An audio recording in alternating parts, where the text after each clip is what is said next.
Hello, darlings, and welcome to Wake Up and Show Up Live. It's your girl, Portia Scott. So this is a daily show giving you a daily dose of inspiration and empowerment. Thank you guys so much for joining. So I'm super excited today. I'm super excited every day, but I'm really excited today because we are currently testing out YouTube Live. So I know many people who watch it on Facebook stay on Facebook, but we have people on Periscope and on Instagram that are more privy to YouTube. So I want you to know that you can actually go subscribe to the channel. It is Wake Up and Show Up with Portia Scott. Actually, I think it's Wake Up with Portia Scott. But thank you guys so much for joining. Thank you. Thank you for coming in, darling. How are you guys? I cannot see you guys because I'm trying to look on Facebook to see who's coming in. I can't see when you're coming in unless you comment. So go ahead and say hello, darling. Go ahead and say hello. How are you guys doing today? One of the things that we always do is I want to know where it is that you're watching from. Where are you watching from? Where are you staying at home at? I am here in Atlanta, Georgia, Beaufort to be exact. And that's where I'm staying home at. So where are you guys logging in from? Where are you guys coming in from? I want to be able to see you, darling. Thank you so much for watching. Thank you. So one of the things that we love to do here is that we love to make a difference. And the way that we're able to make a difference is one of the ways is that we're able to partner with organizations that are doing the work. So last week we supported No Kid Hungry. This week we are supporting Robinhood.org. And what that particular community does is that they provide housing, they provide food in New York. And so with so much going on, I know around the world, I know you want to make an impact, but you're saying, you know what? I cannot feed the 5,000. But you can feed one. Hello, John, darling. Thank you so much for joining. Thank you so much for joining, Daryl. Love you guys. And so 100% of your donations goes to this particular cause. So if you go in and you want to give, you want to make a difference, you want to impact where you are, you can go to Robinhood.org. And so they are doing the work. They're helping New Yorkers by providing food, housing, and funding. And again, 100% of your proceeds go to the cause. So what better way for us to show up than to actually show up? So I'm super excited. You guys, let me know again, where is it that you're calling from, darling, watching from, darling? Sorry.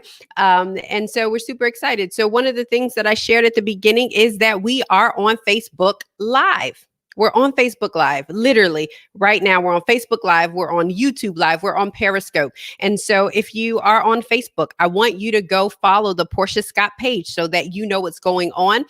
Also, you guys, I have a weekly podcast called Wake Up and Show Up with Portia Scott. And it's the same thing we do here, is that it is a collection of stories and interviews that weaves together life's pivotal moments and the decisions made to show up. And so really it is to push us to show up intentionally in every area of our lives. So we have guests that come on, we do interviews. So go check that out. Also, if you want to stay up to date on what's happening, Wake Up and Show Up Live, the Wake Up and Show Up podcast, the crazy stuff that we may be doing when we do live shows, anything that we have going on. Also, to send you some inspiration and encouragement, I want you to text the phrase "wake up" to 31996. That's wake up to 31996. And if you have been logging in, if you're enjoying what we're doing, I ask you to share. So if you share the broadcast, somebody else can come in and they can hear the good word that we try to put out. Hey, Val, darling, thank you so much for joining. Love you from Loganville, Georgia. So we're super excited to have everyone on. One of the things that I was thinking about today, Diane, thank you so much for joining, darling. Love you. One of the things that I was thinking about today as I was putting this together, and I know the title is Don't Be Oprah, Be You. But everybody wants to be Oprah, right? And so a couple weeks ago, actually, I went to a podcast conference, and one of the sessions was it was something along the lines of interview like Oprah or be like Oprah. And it's not just that, right? Because I know we have to get butts in the seats, especially when you're a speaker. You want to get a title, you want to have a subject that draws people in, and that draws people in. Who doesn't want to interview like Oprah? Come on, somebody. Who doesn't want to make money like Oprah, right? Or whoever that person was. I don't know if you guys remember. I may be aging myself, but there used to be a commercial that was like Mike, and it was talking about Michael Jordan, be like Mike or something like that. And what that is it's catchy because we're able to see these high-powered, successful people, whatever that looks like for us. And when we can equate that I can be like them. So if I eat this, I can be like them. If I interview this way, I can be like them. And so I remember when I read this session, I remember thinking, I don't want to be like Oprah. Yes. Do I want to use it as a benchmark or understanding like what her role is? For me, it's so funny. I am more inundated by people's process or the life that they live to bring them to that, right? Because Oprah didn't just go to school for journalism and then all of a sudden she's a billionaire. It didn't happen that way. I always talk about it. It was the power of one. It was the one thing, the one day, the one decisions, the one opportunities that make you this entire being. And so for me, I am more about I want to hear the stories. Tell me about the stories. Tell me how you got here, because for so long, I am telling you, I'm being honest, that I was often the one that was like, oh, this will just work out. This will just work out. And that wasn't my faith. That wasn't even my faith. I wasn't even on a faith journey. I was just like, oh, it's just going to work out. How? I have no idea, but I just feel it in my bones that it's going to work out. And to be honest, there's work to put in. Even when we talk about faith, that there's work with our faith. And so, I was just one of those people that was just like, oh, it'll work out. I have these dreams, it'll work out. And so when we say stuff like, oh, let's be like Oprah, or let me show you how to do this like Oprah, I want to challenge people to not be like Oprah or not be like whoever, Bill Gates, or not be like whoever that particular hero is. And so one of the things that when that conference had that session, for me, it was a wake up call because I was like, obviously, I want to know some tips and tricks about how Oprah interviews and how she got there, but I don't want to be Oprah. I want to be Portia. And so while she has this wealth of information, I want to understand the information, but not neglect who I am. And I think that so many times when we're looking at people, we're looking at things, or we're looking at success, we often want to do exactly what they did. And so I'm going to tell you guys, so that was in March. In February, I had the amazing opportunity to speak at a session at Podcast Movement. Mind you, my podcast was only 7 months old, and I got an opportunity to speak. And I remember going to the conference, and one of the things that I'm an extrovert. Anybody that knows that I am an extrovert, but what I'm not good at is per se selling myself or selling what I do.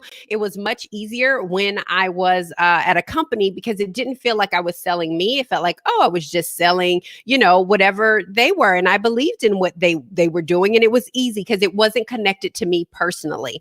So when we get to the networking event, my husband came with me and we were just ready to go. And so we go into this one session and everybody's around the table and you got to talk about your podcast. And I talked about my podcast. And one thing I remembered was every time I talked about my podcast, people would say, oh, that's really cool. But it was like a look on their face that was like, I still don't really understand it, right? Because I wasn't per se, oh my God, my podcast is about marketing advice, or my podcast is about moms that work or dads that stay home. Like it wasn't any of that, right? It was pretty specific about living intentionally. What does that mean? Does that mean you do yoga all day? Does that mean you do this? What does that mean? And so I could tell that people were feeling that way and I was feeling that way, right? And so for me, that was a teachable moment because I realized, oh, I have a good thing, but maybe I don't know how to communicate it.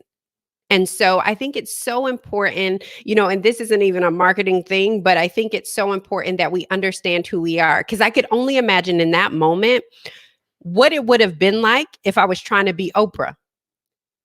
How could I explain who I am? And so that's why it's so important that we are comfortable with who it is that we are. And so one of the things that we always talk about in business is a concept called benchmarking. And benchmarking really is looking at how someone else has done it. But how can we take essentially that process and tweak it to fit what we're doing? That's what we call in business benchmarking. Well, when we're looking at people as a benchmark, we call them role models, right? And so, well, in business, we call it benchmarking. In just our personal lives or whatever we're doing, we like to call it role models.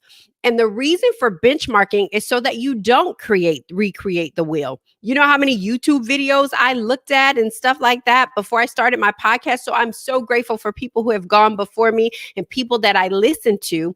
However, that was just for process. And so we understand that when we're looking at something, we want to know what the process is for getting where they were, right? So whether it's Oprah or someone that has a great marriage or someone that's raising their children or living a life that you want to live, we want to look at them because we're looking for that process. We're looking for how did they do it? We get emails 1,000 times a day. Do my process, do my way, do my process, do my way. Why? Because it is a systematic approach to doing something to getting the same result. Hey, Lisa, thank you so much for joining, darling. So what that is a process. So a process is just a systematic approach for doing something that I can get results over and over and over again because I'm doing the same exact thing. When we're looking at role models and we're talking about being somebody, what we're saying is I want to take their process to get their results, but people are not processes. People are people. And so oftentimes I like to say that, the problem with process isn't process, but it's people. And so we can take a process and do the same thing, but we're all different people. So we're going to do it a little bit different. We're going to be a little bit spicier, or we're going to tone it a little bit down, whatever it is. And so that's why it's important that when we're finding our voice, when we're finding what it is that we want to do, when we're going after things intentionally, it is great to have role models. We want them to be a resource, but not the roadmap. We want them to be a resource, but not the roadmap. And so what am I saying? We want them to be a resource for certain things, but we don't want them to be our roadmap.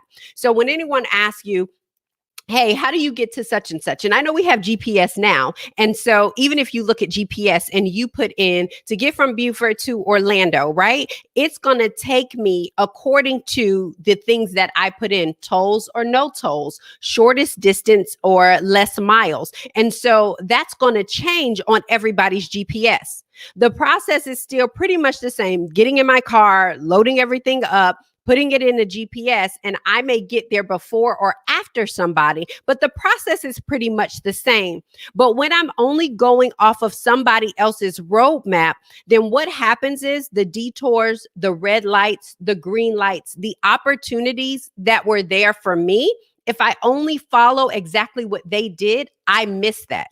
And so that's the thing about having them just be a resource. Be a resource for someone I can look up to and I can listen to, but don't have it as your roadmap, as this is the only way that you can get there. And I think so oftentimes we get stuck with just being there. And so I remember, if I take it back to the story when I was talking about how I was pitching my podcast and people were like, oh, that's cool. I like that. But I could still tell it was like, I really have no idea. Is this yoga? Is this, what is this? And so at that time, I could have decided, all right, let me go see whose podcast, who does stuff like me. What do they say? What are they doing? I could have did that, but I knew that that wouldn't have been me. So I had to continue to tell that story over and over again. I had to continue to tell the pitch, the elevator pitch that I had over and over and over again, because I didn't have anything new. I had what I had. And so I was going to use what I had.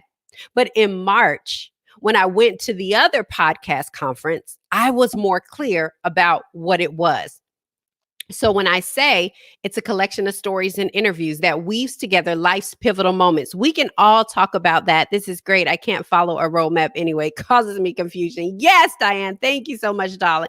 And so if in fact I went and tried to do it the way someone else did it, it wouldn't be genuine to me. And so when I changed it according to who I felt like I was going to show up as and who I was and my vulnerability and what I bring to the table and being confident. And some of it, I think, was the confidence of it. So I go to this next one and I'm just rattling it off. They're like, what is your podcast? And I'm like, it's a collection of stories and interviews that weaves together life's pivotal moments in the decisions made to show up intentionally and impact humanity, impact the world. You know, it changes every now and then, that last part, but it's still to impact. And I'm telling you, everybody would be like, that's so good. That's so good. I don't know if it was so different from the initial one, but what I am saying is I could have went to somebody else's website and drummed up a great pitch because theirs looks great because they have 400,000 followers because they've been on all of CNN and NBC and they've been on, I don't know, Ellen. I could have done that as a way to be this person because that's the process. But I want to be me. And so I want to follow my roadmap. And so if in fact, one of the things that is different is one, our flames are different, our whys are different. Your story is different. It's laced with your experiences. So if I take the exact route that Oprah does or whoever it is, I just use Oprah because everybody loves Oprah and knows all that she's accomplished, then I miss the course for me. I miss the fact that, yes, sometimes it's hard. Yes, sometimes I get off course, but it's mine. It belongs to me. And so what am I saying? Don't have role models? Absolutely not. I have a role model. I'll tell you who my role model is. My role model is Kathy Hughes.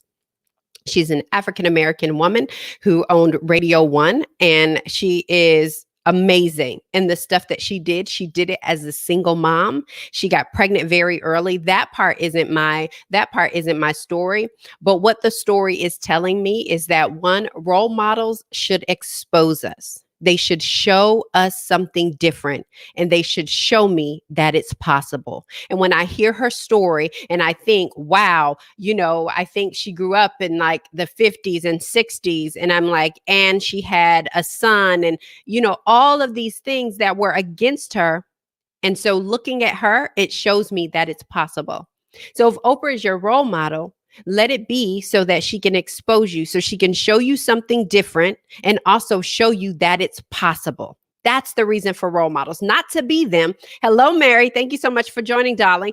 Not so much to be them, but they should expose us. Show me something different. Show me that it's possible. Number two, they should encourage us to provide inspiration to do. Looking up to them may push me when I need the inspiration to do the work. I love to call encouragement inspiration to do. Inspiring gets me ready. It gets my body ready, it gets my emotions excited. But encouragement, that's the inspiration to push me to actually do the work. And so my role model should encourage me. I should be able to look and say, oh my goodness, it's hard. But man, I remember hearing a story when Kathy couldn't make payroll. I remember hearing a story when she had to call her creditors and say, hey, I don't have the money now, but I have $5, $10, $15 to give to you. It's that encouragement to do when I need it. And so that's what role models should do. And number three, they should be the experts, right? We use their expertise as a benchmark, but not the end. Chris, thank you so much for joining, darling. We use their expertise as a benchmark, but not the end. So as I said, I love Kathy Hughes. If anybody knows Kathy Hughes, I would love to meet her. So please keep me in mind. But they're the experts. She's done this before. She's built a multi-million-dollar media company. She's done this all the while with so much stuff going on around her. And so I take her expertise and I learn from that. I benchmark, but that's not the end because that's not completely my story. And so it's so important that, yes, we have role models, right? But not that we want to be that person. So oftentimes they're great headlines, how to speak like, Les Brown, and how to give inspiration like so and so. And they are amazing. I love each and every one of them. But I think they would tell you too that you don't want to be like them. You don't want to be them. You just want to use them as a resource, not a roadmap. And so when we have role models, three things: exposure. They're there to give us exposure. In business, when we use benchmarking, it is used to expose us, usually to a process that we're trying to do or something that we feel like would fit into our business without recreating the wheel. So when we have a role model, we're looking at somebody that has done what I want to do. And so they're supposed to show us something different and show me it's possible. And they're going to encourage me. We use them as encouragement to provide inspiration to do. And then with their expertise, right? Because they're the experts. So we just use that as a benchmark, but not my end. So I love the way that Kathy Hughes went through her life and did different things. I always listen to the podcast, How I Built This. Another podcast that I listen to is Side Hustle Pro. And I love to hear how founders, how innovators, how they thought, what were some of the things that they went through? What were some of their processes? And so understanding that process is just a systematic approach, but I take it as a resource and not as a roadmap, because my own story is different. And I don't want to tell my story or somebody to tell my story at the end and say, Portia was just like Oprah. Portia was just like Kathy. I want them to say, Portia was Portia. Portia was Portia that was able to look up to people to give her exposure, encouragement, and expertise, but she never made it her end. She always did what she thought was right. And so I challenge us that in whatever it is that we're doing, that we have our role models, that we look to people who have better marriages than us, or raising children the way we want to raise them, or have lives where we're trying to get to, or have position, or have this, or look like this, or are commendable in the community, or running nonprofit organizations, or missionaries, or whatever that looks like for us. I want you to make sure that they're your resource, but not your roadmap. And so one of the things that I love to do is to do practical things. And I know this is such a open forum, right? Facebook Live, nobody's going to put this on, but I do want to know this. I want to know, what is one thing that you are scared of stepping out to do? So you can tell me in the comments. You can tell me in the comments. And while you're getting your, your ability to do it, right? While you're braving yourself to put this in the comments, because I know people don't want to know, I'm scared of anything. But what is the one thing you were scared of stepping out to do? So I'll tell you guys this. It's a secret, so come in close. So one of the things is that many of you guys know I was in project management for a long time, but I'm not a developer. I'm not a tech person, but I am working on something that's quite techy, and I need help. And one of the things that I was scared of stepping out to do was to talk to some tech investors. I was scared, and I waited a long time. And there's still some other stuff, right? Because not only do I need to talk to investors, but I also have to do some customer stuff. And I've never had to do that before, and it scares me.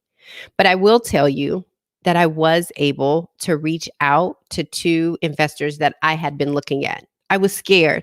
I was shaking in my boots, but I did it.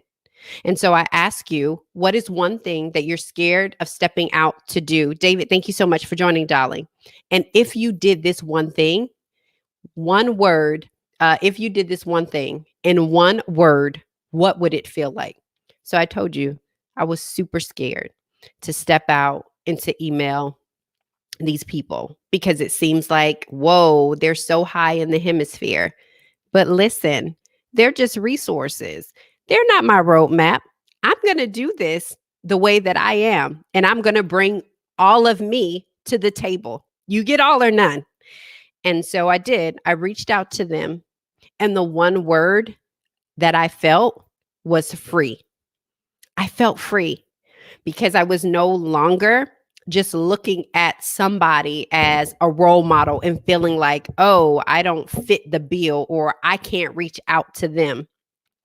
I can do whatever I want to because I have email and I have your email address now. But it could be something else. What is the thing that you're scared of stepping out to do? What are you scared to step out to do? And if you don't want to tell me in here, it's fine. You can DM me. But I do want to know, what is one thing that you're scared of stepping out to do?